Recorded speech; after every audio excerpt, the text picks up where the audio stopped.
Minu nimi on Kertu, olen 20-aastane ning elan Raplamaal. Mina peaksin võitma, kuna minus on väga palju isikupära.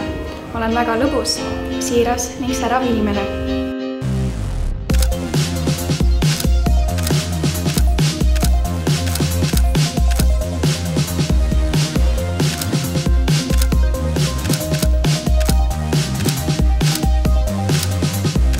Ma arvan, et fotosessioon läks mul väga hästi, kuna ma ise jäin väga rahule ja loodan, et ka kauppaid.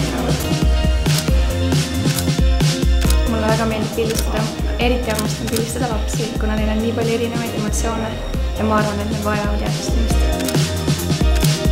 Need fotod on hea välja näha.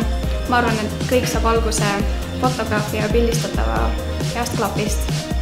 Kui see olemas on, siis on kõik võimalik.